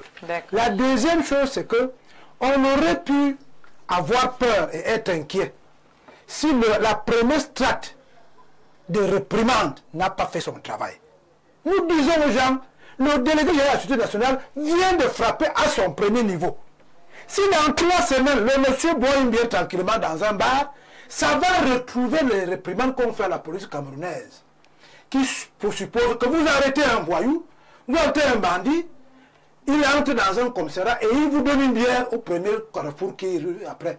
Donc il faut maintenant que pour une fois que une administration a pris sur elle de faire le premier pas, la société entière doit rappeler aux autres institutions de régulation de la société de suivre pour qu'à l'aboutissement du processus, que l'on atteigne un objectif précis. Et je dis encore que c'est tellement vaste, parce que l'éducation africaine n'est pas encore la chose la mieux partagée dans le formatage critique de nos masses critiques. Merci. Il faut que l'école camerounaise, l'école africaine, soit adaptée et adéquate avec la réalité camerounaise. Merci nos beaucoup. Parents font des efforts. Merci, on a pu pour dire à leurs enfants ne volez pas, ne faites pas ceci. Mais si les organisations de la société civile, les partis politiques, à des moments de campagne électorale, disent autre chose, le taximan dit autre chose, c'est une épée dans l'eau. Encourageons le vieillard qui vient de vous démontrer que si vous respectez les vieux. Or, le débat que vous avez aujourd'hui, politique, économique et sociale, c'est quand vous dites que les vieux ne servent absolument à rien, c'est ce qu'ils sont en train de dire. Que le vieux Mbakele doit partir parce Merci que beaucoup, on va refermer cette première partie, mesdames et messieurs, consacrée donc à cette mise en bouche par tous homosexualité dans les bureaux. On n'a malheureusement pas tout le temps pour nous, n'est-ce pas, pour pouvoir en débattre. On a encore une thématique tout aussi intéressante, mais avant, recevons sur ce plateau un partenaire, voilà, un annonceur, un jeune justement qui ne cesse de faire parler de lui, Monsieur Lema. Bonsoir et bienvenue sur le plateau. Bonsoir Vivi et merci de l'invitation que tu me fais encore cet après-midi en même temps sur ton magnifique plateau avec les calibres de choix qui sont là présents. Alors, justement, ces cas seront certainement intéressés parce que tout le monde peut être malade. On parle de votre structure appelée Plante de vie. Oui, et déjà que sur ce plateau, nous avons des personnes qui ont certainement traversé l'âge de 40 ans. Et à cet âge-là, il est recommandé de prendre des traitements à titre préventif, pas à titre curatif, pas à titre pour se soigner. Donc, il faudrait toujours prendre des traitements pour ne pas être malade. À partir de 40 ans? Oui, 40 ans. Commencer à prendre les médicaments. Les traitements surtout pour entretenir sa prostate. Je ne suis pas concerné, heureusement. Les traitements pour entretenir sa prostate, les traitements pour entretenir sa ceinture rénale, les traitements pour entretenir même son foie, son cœur, et puis même nettoyer de manière naturelle son sang, parce que des personnes qui un sang qui est propre et elles sont épargnées de plusieurs maladies. Alors, qu'est-ce que vous nous proposez concrètement ce soir? Nous proposons encore toujours le produit appelé le King Fimic 24, la solution. Ce produit-là qui permet d'éradiquer les MST, les IST et qui entretient la prostate. Il faut le savoir. Parce que c'est un produit qui, dans un concentré de pratiquement 12 plantes qui ont été mis ensemble pour pouvoir éradiquer plusieurs symptômes de maladie à la fois. Parce que nous avons déjà dit cela plusieurs fois que le chlamydia a plusieurs symptômes qui s'apparentent souvent à des maladies en elles-mêmes. Comme je viens de l'évoquer tantôt, nous avons les problèmes de faiblesse sexuelle, les problèmes de fatigue générale, les problèmes de mauvaise haleine, les problèmes de lourdeur des jambes, les problèmes même des douleurs au niveau des genoux, les problèmes même de douleurs au niveau du dos et même au bas du dos, les personnes qui ont du mal à se déplacer, les problèmes des soufflements. Alors le produit King Fimic 24, la solution, vient donc résoudre tous ces différents symptômes-là. Quand on dit King Fimic 24, la solution, parce qu'il y a des personnes qui nous ont appelé pour savoir si c'est possible de soigner le chlamydia en 24 heures. Non, c'est pas possible de soigner le chlamydia en 24 heures. Ça va être un très grand mensonge qui va venir vous dire à la télé. Mais on dit ceci. Quelqu'un qui a un chlamydia et qui ressent des symptômes, par exemple les démangeaisons, il a peut-être les problèmes de mauvaise haleine, bien il a peut-être les problèmes d'écoulement de sexe. Une fois qu'il a pris une fois qu'il a consommé la première prise du produit King Fimic 24, la solution, les signes apparents vont disparaître instantanément sous 24 heures. Maintenant, il va donc continuer le processus du traitement entre 21 et 28 jours. Pour les cas les plus récalcitrants, on va à 45 jours. Alors, on ne peut pas vous dire qu'on peut soigner le chlamydia en 24, c'est pas possible. Donc ce n'est même pas imaginable. Déjà que tout être humain naît avec le chlamydia, tout être humain a le chlamydia en lui. C'est quand le taux il est élevé, c'est quand on commence à ressentir les symptômes qu'on parle donc de chlamydia. Et j'avais déjà dit ici une fois que le chlamydia, chez les messieurs, il rétrécit l'appareil génital. Dieu merci, Plan de Vie a mis sur pied le produit Open Sex, ce produit-là qui permet d'augmenter la taille et le volume de l'appareil génital de manière naturelle, et ceci c'est sans effet secondaire. Le produit Open Sex vient sur 3 formats. Il y a le grand format qui augmente entre 4 et 6 centimes d'augmentation. Il y a le moyen format qui augmente entre 2 et 4 centimes d'augmentation, et le petit format qui augmente entre 1 et 2 centimes d'augmentation. Bien que des personnes se posent des questions de savoir comment c'est possible, comment est-ce qu'on veut défier Dieu, on dit que non, pas défier Dieu. Mais il y a beaucoup d'erreurs que les parents commettent en pratiquant la circoncision précoce, en faisant porter des caleçons trop serrés. Et à côté de ça, nous avons aussi des personnes qui ont un appareil génital normal, mais au fil du temps, ils ont vu leur appareil génital rétrécir du fait qu'ils ont peut-être été infectés du chlamydia et ils ne sont pas traités, bien qu'ils ont mal traité leur chlamydia. Résultat de course, l'appareil génital a commencé à rétrécir. On vous dit cet après-midi que rendez-vous tout simplement du côté de ce plan de vie pour pouvoir avoir la taille qui vous convient le mieux et avoir la santé que vous méritez le mieux. Alors n'hésitez pas à nous contacter. Pour vous qui êtes à Douala, nous sommes situés derrière le lycée de la Cité des Palmiers, Yaoundé. Nous sommes situés au quartier Nkondongo, Carrefour, Iptek, à l'immeuble Baïga Center, face maison du parti ou maison de la femme, parce que les deux maisons sont collées. Nous sommes au rez-de-chaussée à la baie vitrée. À l'entrée principale, vous allez voir plante de vie. C'est là que vous allez avoir la santé que vous méritez. Voilà. Ah. Bravo. On vous applaudit. Merci beaucoup. Merci beaucoup. Pour nous, les âgés là. Surtout pour le père. Voilà, le message, il est passé. Merci beaucoup d'être passé sur le plateau. Je te remercie de l'amitié que je me fais encore cet après-midi en m'invitant sur ton magnifique plateau. Passez une très bonne soirée, monsieur Lema. Mesdames, messieurs, petite transition pour permettre aux panélistes et à vous également de souffler un tout petit peu. On se retrouve juste derrière pour la deuxième thématique de cette émission. À tout de suite.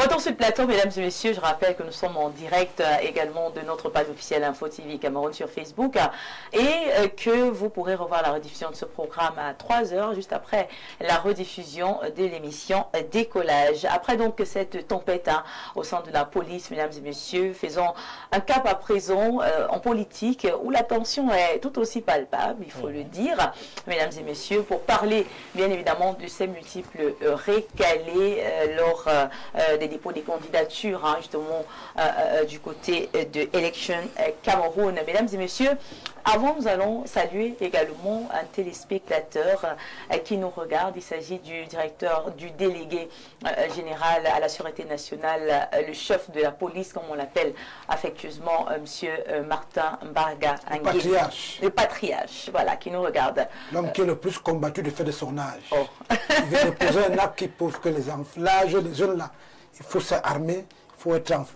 inquiétude avec la loi, avec la morale, avec l'éthique. Merci beaucoup pour ces ajouts-là. Alors, nous entrons dans le plein pied dans ce deuxième sujet. Vous le savez tous, nous avions 83 candidats.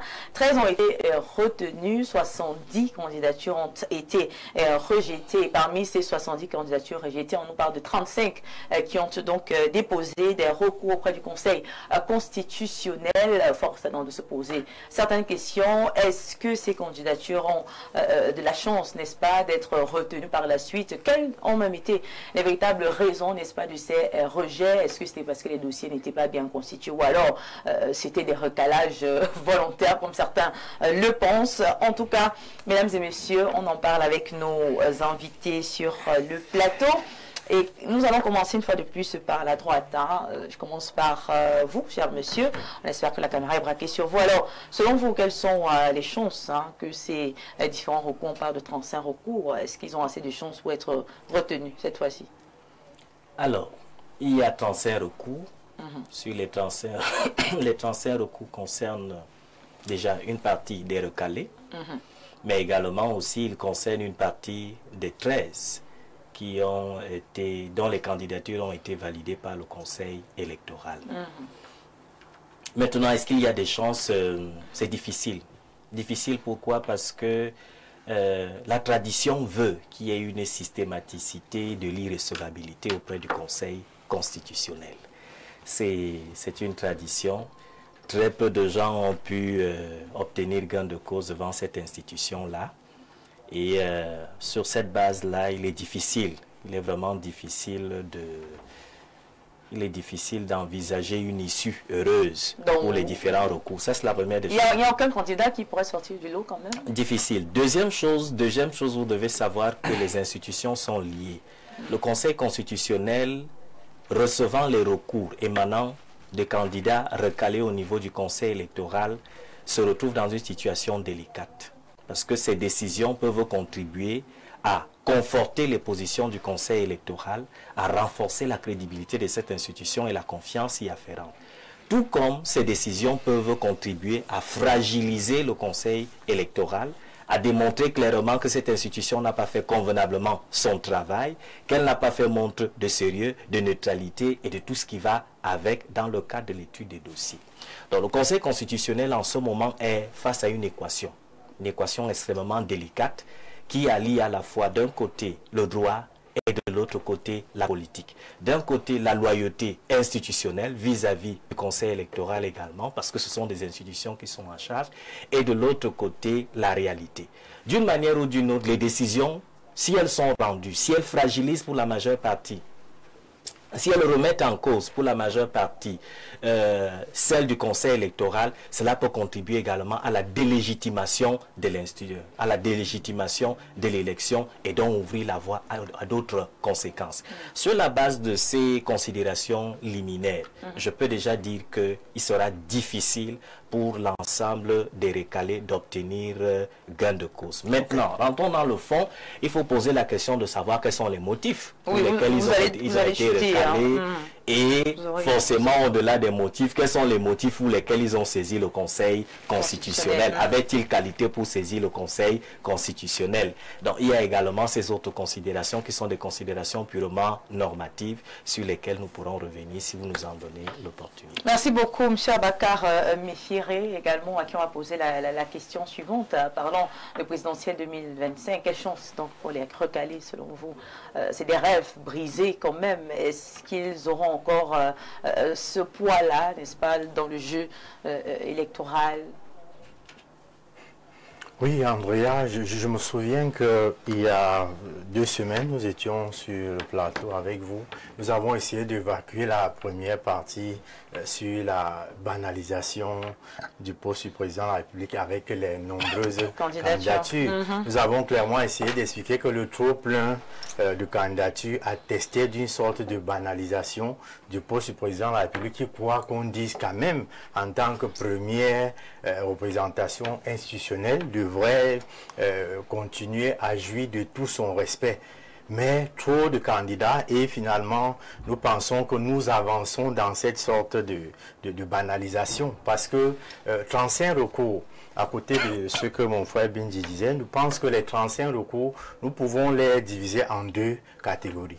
Vous avez d'abord une bonne partie de ces recours qui ont été faits, pardonnez l'expression, on a dit que ce n'était pas insultant. Vous savez, il y a des nouvelles stars qui sont nées justement de cette théorie de la banalisation. Vous connaissez le monsieur, l'agent, on parlait de viralité. On n'ajoute pas l'argent sur l'argent. Voilà. Donc, dans les 35 recours, nous pensons que ces acteurs de la banalisation sont encore là, ils sont d'ailleurs les plus nombreux. Des gens qui savent que leur dossier, en réalité, n'était pas des dossiers parce que la constitution même des dossiers n'était pas fait dans les règles de l'art, mais participait d'une mise en scène politique, ou j'allais même dire politicien, qui devait donner un souffle de vie à quelques-uns. Même ne serait-ce que comme la star qui réussit déjà à boire des vins et des réussites qu'il n'avait pas imaginé, c'est déjà un gain politique qu'il aura eu. Donc dans les 35 recours, vous prenez plus d'une vingtaine qu'on peut mettre dans ces acteurs de la banalisation pour voir que finalement, répondant à votre question, pour une bonne partie, il n'y a même pas d'attente par rapport à un espoir, puisque au fond de beaucoup de ces acteurs savent qu'ils n'ont pas payé la caution, mais ils vont quand même déposer encore d'autres dossiers. Et c'est le deuxième cas maintenant qui va intéresser. Les deuxièmes cas de recours qu'on range dans la catégorie, on va dire comment, des recours politiques. C'est-à-dire que les gens estiment que, mon frère disait encore, il parlait de la loyauté institutionnelle, que Elecam étant considéré comme une institution elle-même qui devrait en réalité être neutre, objectif, mais qui ne l'est pas parce qu'on estime que Elecam, qui est le premier juge électoral, parce que c'est lui qui décide en premier ressort, est considéré comme cet arbitre-là qui est central, qui est assistant, qui est l'ensemble des commissaires de match et qui joue dans un camp. Et les gens estiment que l'autre antenne de cet arbitre partiel, c'est le Conseil constitutionnel. C'est d'ailleurs pour ça que nous ne nous inscrivons pas dans une posture politicienne. Nous, on opte pour la détente politique. La détente politique, c'est quoi? C'est que pour le deuxième cas de recours, qui nous semble, comme on dit dans l'analysation, dans l'analyse collective, relever des recours politiques, que vraiment, vous savez que le droit, qui est une noble science, aujourd'hui, on a réussi à le présenter avec notre profonde division comme un instrument qui est utilisé, manipulé en fonction des camps. De ce point de vue, pour moi, la détente politique, c'est que actuellement, le chef de l'État actuel, qui est encore garant des institutions, c'est vraiment un patriarche qui a la possibilité de tout régler. Nous pouvons aller vers la détente politique en permettant à tous ceux, parce que d'un point juridique, Andrea, vous allez voir que formons les camps, chacun tente de démontrer que d'un point de vue du droit, c'est nous qui avons raison. Et les camps se forment. C'est pour ça que nous optons pour la détente politique qui va constituer pour les cas de recours politique à créer cette détente en permettant aux gens d'aller aux élections et que nous savons déjà que tant que le patriarche est là, je doute fort qu'il y ait un candidat qui ait la possibilité de renverser les choses. Merci Abakar Méfiré, docteur Stéphane Zonga. À vous la parole, bien sûr, parce que on aimerait savoir également quel est exactement, n'est-ce pas, le rôle du Conseil constitutionnel. Quels sont les dossiers qui peuvent véritablement être de leur compétence? Alors, à l'issue du premier travail de filtrage, si vous voulez, de toilettage qui a été fait par le Conseil électoral d'Elections Cameroun, pôle politique de cette institution en charge du management des élections au Cameroun, un conflit politique est né entre les candidats recalés et Elections Cameroun. C'est un contentieux qui est né que le Conseil constitutionnel a le devoir et l'obligation de vider. Et ces recalés ont reçu donc des lettres de notification des motifs de rejet de leurs différentes candidatures. Et c'est sur ces éléments donc que leurs différents conseils et avocats vont donc statuer et apporter des éléments de réponse pour préparer leur mémoire en défense devant le Conseil constitutionnel. Il y a bien sûr deux voies quand on va au contentieux. On peut perdre comme on peut gagner. Donc cela dépendra. Il y a des chances. Il y a des chances que certains soient réhabilités dans leur droit, que certains soient retenus sur la liste définitive. Il faudra compter sur la force des arguments juridiques des avocats des recalés.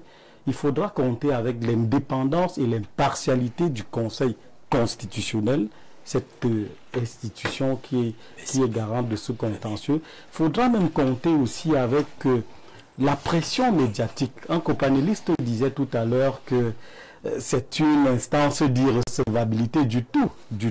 On ne peut pas coller cette étiquette à cette institution. Il va donc falloir, à travers des émissions comme celle-ci, le Conseil constitutionnel voudra redorer son blason. Si tant est qu'en 2018, quand il avait vidé le contentieux post-électoral, les décisions avaient été perçues comme étant partiales, le Conseil constitutionnel a une fois de plus l'occasion de redorer son blason.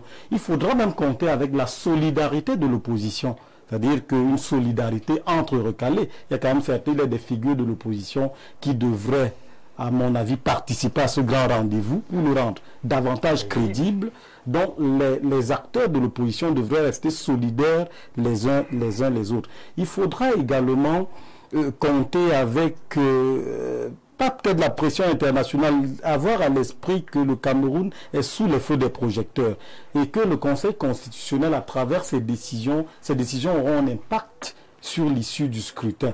Il faudra éviter au maximum des frustrations, il faudra éviter au maximum de créer des crises.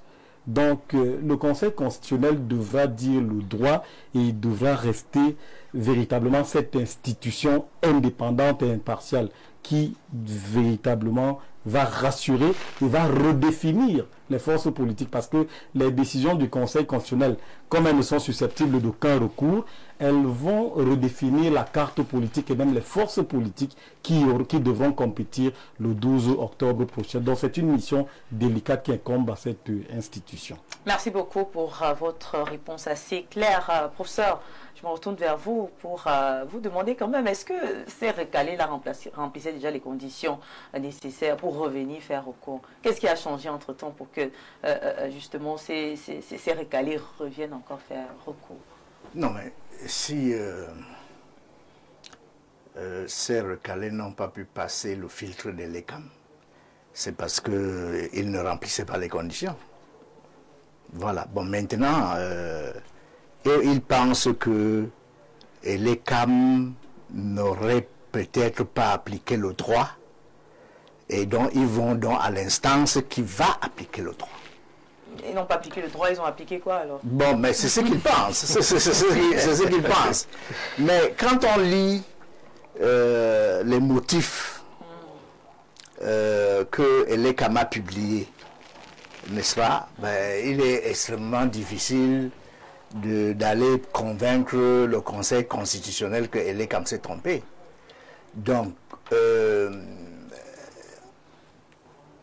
on peut se risquer en disant que rien de neuf ne va arriver au Conseil constitutionnel.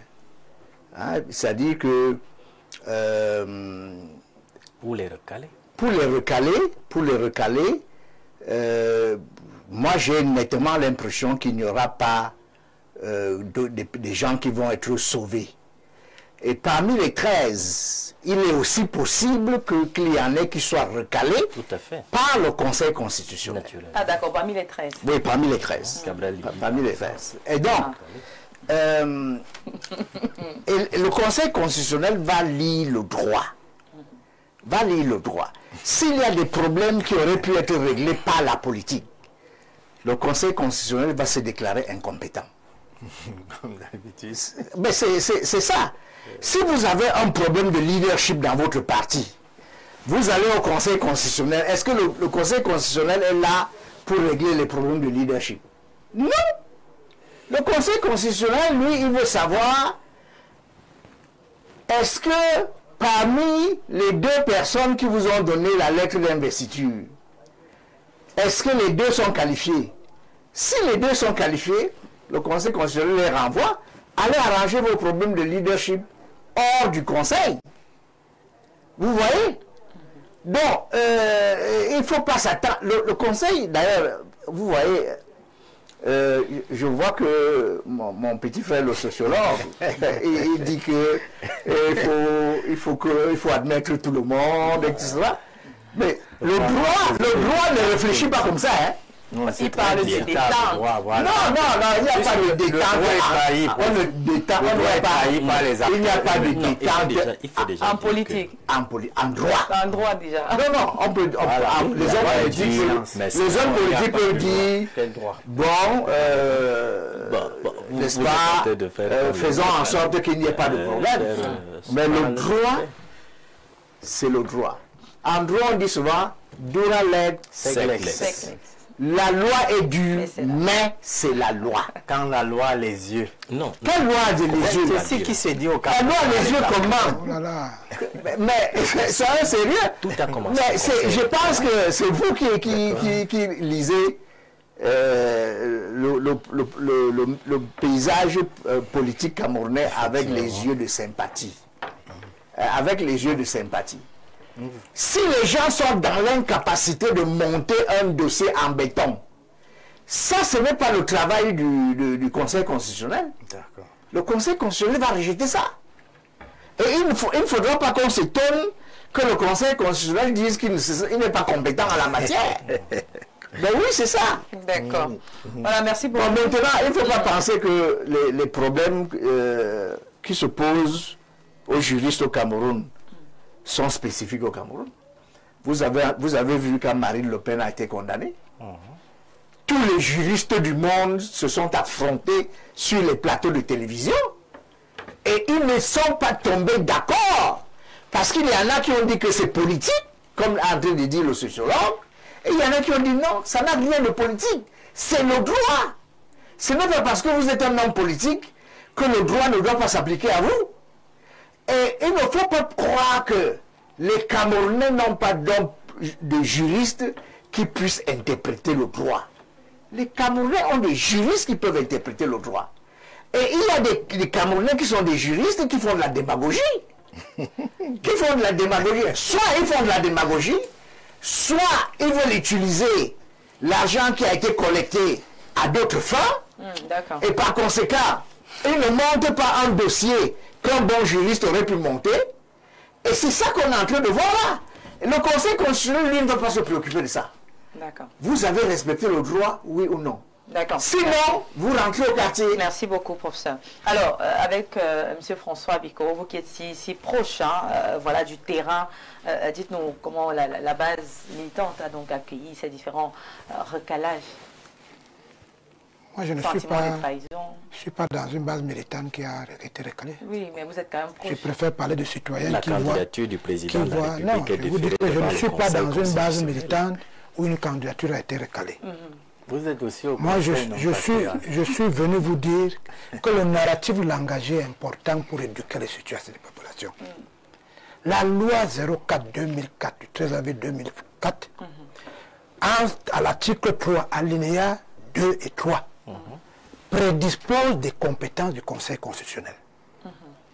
La première est le contrôle de la régularité des élections. La deuxième, elle ne peut émettre des avis que sur des matières qui sont de sa compétence. C'est important de le dire. La deuxième chose, la clameur populaire ne crée pas le droit. Elle permet au droit d'avancer. Au moment où je vous parle, la barque est au milieu du fleuve. On ne peut pas changer de barque. Tout le débat que vous faites, c'est lorsque la barque va arriver à l'autre rive, et les gens vont tirer les leçons de tous les soubresauts qu'il y a eu pendant la traversée. Troisième chose, toutes les personnes qui vous ont amené dans ce débat inutile sont allées vers la loi. La preuve, elles ont déposé des recours. Moi, je ne comprends pas comment des gens vont vers l'institution parce parce qu'elles y font confiance. Et les sociologues nous disent qu'il faut l'harmonie, il faut le calme. Elles sont allées vers la loi. C'est une éducation. Quand quelqu'un va vers la loi, ça veut dire qu'il a confiance à la loi. Maintenant, il y a 2 ou 3 cas. D'abord, analytiquement. Pour le cas du Cameroun, il y a 3 manières d'être président de la République. La première, c'est les 3 séances signatures que personne n'a eu. La seconde, c'est la possibilité pour les partis politiques qui ont des élus en leur sein de présenter selon leurs attributions leurs candidats. La troisième qui est annexe, c'est que vous pouvez dans un parti politique qui n'a pas d'élus et vous allez acquérir un parti politique qui a des élus et être candidat à l'élection présidentielle. Ici, il ne peut pas avoir plus de 13 Camerounais pour le président de la République. Parce qu'il y avait 18 partis politiques qui avaient des élus. 3 ou 4 partis politiques se sont permis de donner 2, 3, 4, 5 candidatures, ce qui a enlevé la possibilité d'avoir 18 candidats. Pour le cas de l'élection présidentielle, ce qui concerne les partis politiques concours à l'expression du suffrage. Il me reste donc 13. Si le Conseil constitutionnel est satisfait des éléments d'appréciation que les 5 autres partis politiques vont amener, on peut avoir plus de 13 candidatures. Mais dans le cas de la compétence dévolue au Conseil constitutionnel, et il y a 2 cas qui font école. Le premier cas, c'est celui de la pluralité des candidatures. C'est un cas qui se révèle même à la CIL.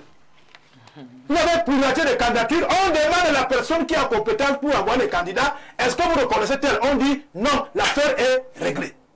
Maintenant, il y a la pluralité des investitures. C'est là que se trouve la plus grande difficulté. Parce que l'investiture engage déjà l'association parti politique qui est une institution politique dans notre pays.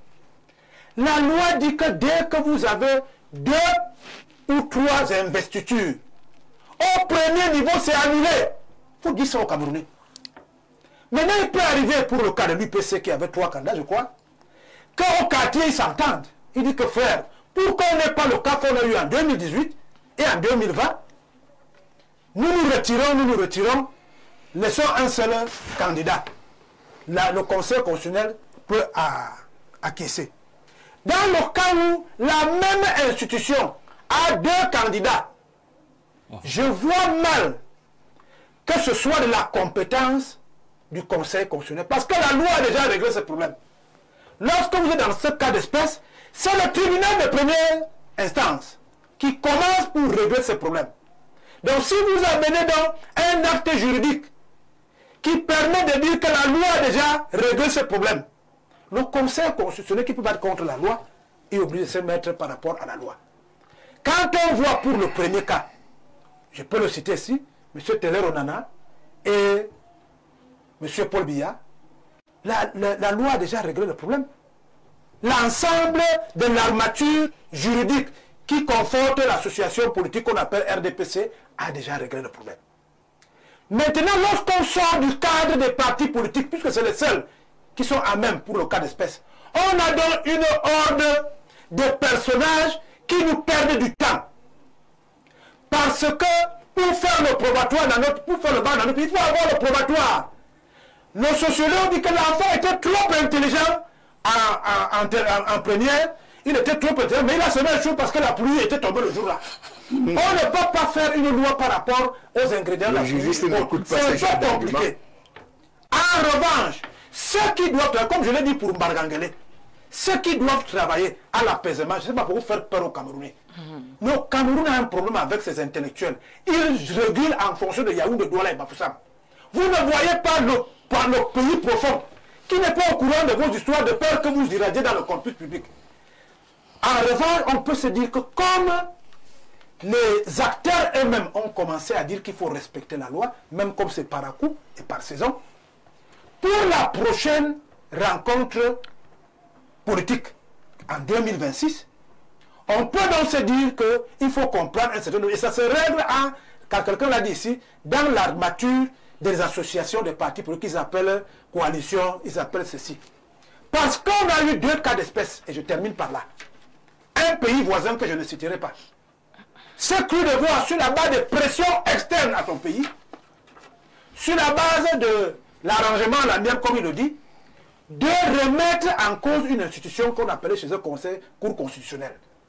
C'est un cas d'école, qui n'est pas bon pour notre pays. La deuxième chose, si vous estimez que tel candidat, qui est possible de faire le changement dans notre pays, vous devez des référentiels, justement, de stabilité, de crédibilité, en se disant, comme on a vu dans d'autres pays, que comme toi, tu n'as pas pu passer, frère. Nous pensons que nous devons tous mettre le paquet sur celui qui a pu passer. C'est là, dans ce sens-là qu'on parle de règlement politique d'une situation. Mais pour le moment, les 13 partis politiques qui sont passés doivent prier Dieu pour que ce qu'ils ont présenté comme crédibilité ne soit pas remis en cause, c'est dont on doute. Mais celles des personnalités qui ont acquis des institutions qui ne sont pas en règle avec la loi, en règle avec l'entendement dans leur propre association, on ne va pas créer au milieu du fleuve une loi spécifique dans un pays qui proclame sa stabilité, qui proclame son indépendance, qui proclame son autonomie. C'est un peu difficile. Nous sommes dans l'éducation. Maintenant, je termine par là, parce que je titille toujours les enfants qui sont dans les médias. Aider les Camerounais à ne pas leur présenter des impostures et des hypocrisies en ce moment précis où il y a 13 autres personnalités qui sont en adéquation avec la loi. D'accord. Non, elles ne sont pas en adéquation avec la loi. Je dis pour le moment. Ça veut dire que ça peut changer demain. Il y a 13 personnes qui sont en adéquation avec la loi. Il vaut mieux que vous magnifiez ce genre, parce qu'en 2018, il était 8. Maintenant, ils sont 13. Ça suppose que ça avance un peu, que les lois sont légèrement bonnes. Mais si vous continuez à donner la parole à des gens qui posent les pieds sur les plateaux de télévision, qui insultent les journalistes chiens, c'est un véritable problème dans l'éducation de masse critique. D'accord, merci beaucoup. Monsieur Méfier, vous vouliez rajouter quelque chose? Bon, oui, Andrea, vous savez qu'il faut à tout prix qu'il y ait débat. Il ne faudrait pas qu'on se retrouve Il doit être un lieu de diffusion de la pensée unique. L'unanimité ne fait pas avancer. Andrea, je signe et persiste. En vous disant que, à l'heure où nous parlons sous le contrôle de mon frère Stéphane, il y a un grand intellectuel, on peut le dire comme ça, même s'il est chez les autres. C'est Karl Marx qui, dans la plupart de ses travaux, présente le droit et même la justice comme des instruments qui sont utilisés par les forts. Donc Karl Marx a toujours considéré le droit justement comme étant. Donc en ce moment, personne ne peut nier, professeur, que entre les experts du droit, nous voyons comment la division. Vous voyez que dans le cas, les autres prennent le cas télé, on en a que le patriarche a cité pour dire que bon, chez eux aussi il y a cette affaire-là. Mais on trouve un autre juriste dit que non, chez nous là, ce n'est pas ça. Ce n'est pas. Vous voyez, Télé n'était pas le président du. C'est le camp, c'est en fonction de. Télé n'a pas eu de lettre d'investiture. Non, professeur, même si vous faites comment, vous-même vous l'avez dit avec vos propres mots, les experts en droit aujourd'hui présentent le droit comme un instrument qui est utilisé par des camps justement pour servir leur cause. Et à partir de ce moment, la scientificité, à l'heure où nous parlons, la scientificité du droit est à l'époque.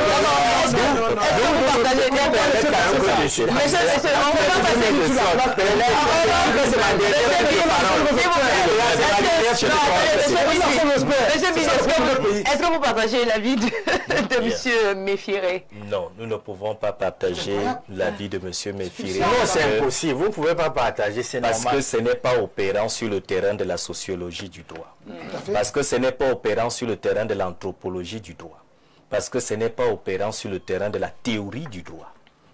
Donc, cette analyse qui voudrait, c'est une analyse politicienne du droit. Parce qu'il y a en fait une analyse politique du droit et une analyse politicienne du droit. Donc nous ne rentrons pas dans les analyses politiciennes du droit qui veut qu'à un moment donné, le droit soit un instrument entre les mains des forts. Toujours est-il que vous connaissez bien les adages. La justice est pour les faibles. Elle n'est pas pour les forts. Première chose. Deuxième chose, je voudrais revenir. J'ai pris la peine de regarder un tout petit peu les motifs. Alors, nous avons pluralité d'investiture, oui. Nous avons, M. Bessiping, c'est quoi? Requête en vue de la reconsidération de sa requête. Vraiment. Vous avez d'autres qui recusent les membres du Conseil. Ils n'ont même pas fait la lettre. Parmi les recours, Il y a des recours pour recuser les membres du Conseil constitutionnel. Nous avons présenté deux catégories. Ça ne vous fait pas avancer le débat. Non, ce n'est pas deux. Ceux-là, on connaît cette première posture de la banalisation. Effectivement, ils sont nombreux, mais qui se permettent quand même de... On veut seulement dire qu'un homme sérieux qui ne fait pas une lettre sur la déclaration sur l'honneur, il ne faut pas lui donner l'espace public. Bon, voilà, c'est un autre. Il y a 13 qui ont fait la déclaration d'honneur, il faut leur donner la parole. Alors, disons simplement deux choses. Le Conseil doit se prononcer sur un ensemble de recours qui ont été portés à son attention. Lorsqu'on regarde l'ensemble de ces recours, il y a des recours qui visent la récusation des membres du Conseil. C'est-à-dire qu'en réalité, il est demandé au Conseil de se récuser lui-même. Bon, vous comprenez que ce sont des recours qui ne peuvent pas prospérer. Il y a des recours qui visent la reconsidération d'une requête. On ne sait pas très bien quel est le fondement juridique de ces recours. Il y a maintenant un ensemble de recours qui me semble relever du droit administratif, ici. Je ne sais pas si le Conseil constitutionnel... Rapidement, on a fait ce temps. Hein. Donc c'est pour dire que le Conseil a la délicate mission de se prononcer déjà d'abord sur le sort des recalés, de se prononcer ensuite sur le sort des 13 candidats validés, dont les candidatures sont en ce moment en train d'être contestées devant son institution. Merci beaucoup. Alors, docteur Stéphane Zanga, on a quelqu'un qui aurait déposé également un recours, voilà, qui aurait fait un recours pour demander à ce qu'on puisse rejeter la candidature de Paul Biya. Pourtant, lui-même, il n'était pas dans la course. Léon Teller. Justement, Léon Teller, c'est le cas du RDPC. Thiroma est dans la même posture. Mais est-ce que c'est normal? Est-ce que c'est normal? Gabriel Libi également. Bon, la loi donne la possibilité à Léon Teller ou Nana de déposer un recours. Et ça peut aboutir? C'est le formalisme. Ça peut aboutir? Non, je ne pense pas. Je pense pas. Le Conseil va interroger les statuts du RDPC. Et M. Léon qui sont connus depuis 1985. C'est quelle est l'issue même du contentieux qui l'engage. Il le sait personnellement. Sa requête ne peut pas prospérer. D'accord. Voilà, merci beaucoup pour votre réaction. On va dire bonsoir à M. Jean-Jacques Zeu du côté d'Abomban et bien sûr au sous-préfet d'Abomban avec qui il est en ce moment. Merci de regarder le grand soir. Alors on va prendre quelques réactions également pour voir ce que pensent les téléspectateurs sur cette deuxième thématique. Madame, si nous suivons bien la loi, si nous suivons bien la loi étant la loi, il faudrait que certains de vos invités nous expliquent pourquoi on perd le procès en première instance et le gagne en appel.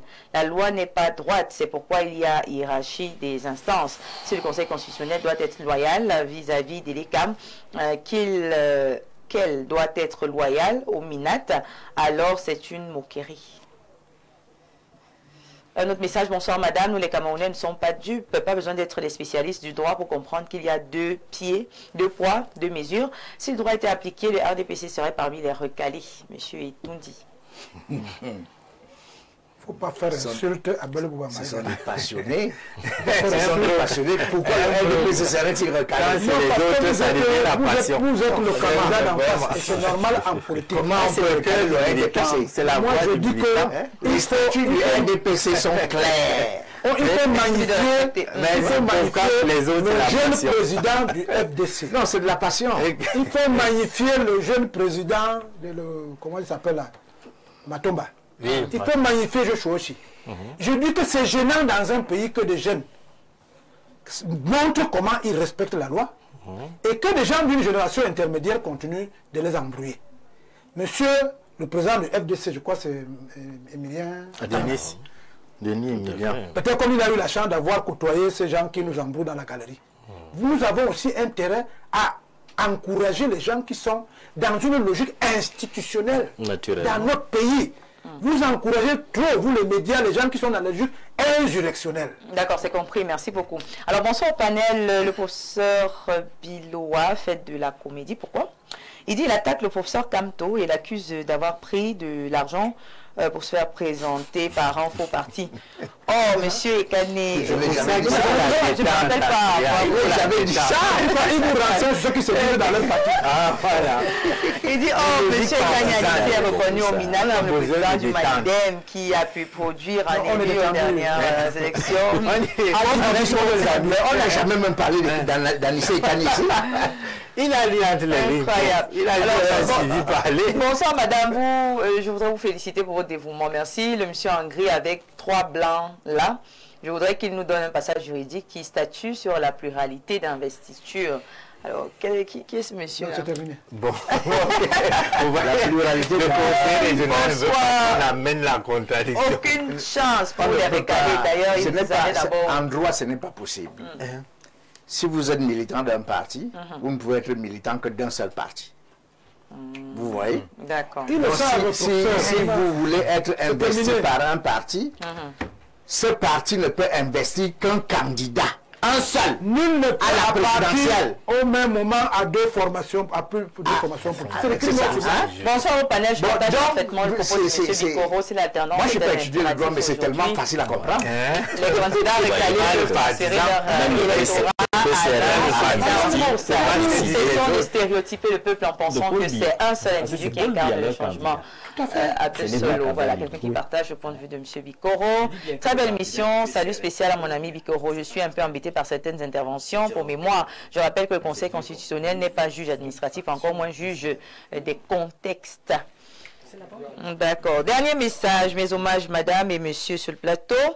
Alors, cette élection a eu néanmoins le mérite de nous faire savoir que le droit en tant que science n'est d'aucune utilité et que c'est majestueux du bavardage, c'est ce qu'il dit. Il dit comment sur une disposition dite juridique, tous les grands profs et docteurs du droit sont incapables de nous mettre tous d'accord. Ils ont passé le temps à nous créer des nouveaux termes tels que parti, yango, professeur de quartier, etc.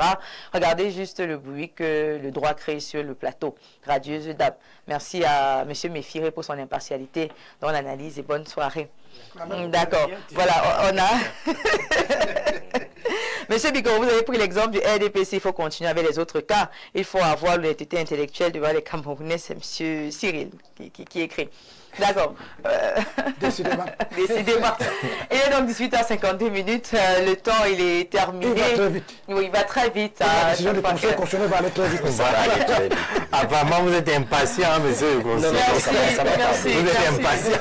Merci à tous. Merci d'avoir accepté notre invitation. Merci, docteur Stéphane Zanga, d'être passé. Merci également à vous, très cher monsieur Émile Bindi. Merci à monsieur Méfiré, qui semble plus détendu. Merci également, professeur Edmond Billois, d'avoir... Nous sommes tous détendus ici. Non, le Cameroun a besoin de détente. Et puis merci. Laissez tous les gars aller aux élections. Nous éclairer. Rien ne va me changer. Mesdames, messieurs, c'est sur ce que nous allons mettre un terme à cette émission du jeudi. C'est le dernier jour, il faut le dire, du mois de juillet. Demain, on se donne rendez-vous 1er août pour la toute première édition de Le Grand Soir ici à Info Télévision. Sur ce, passez une très bonne soirée et à nous revoir demain. Si plaît à Dieu. Au revoir.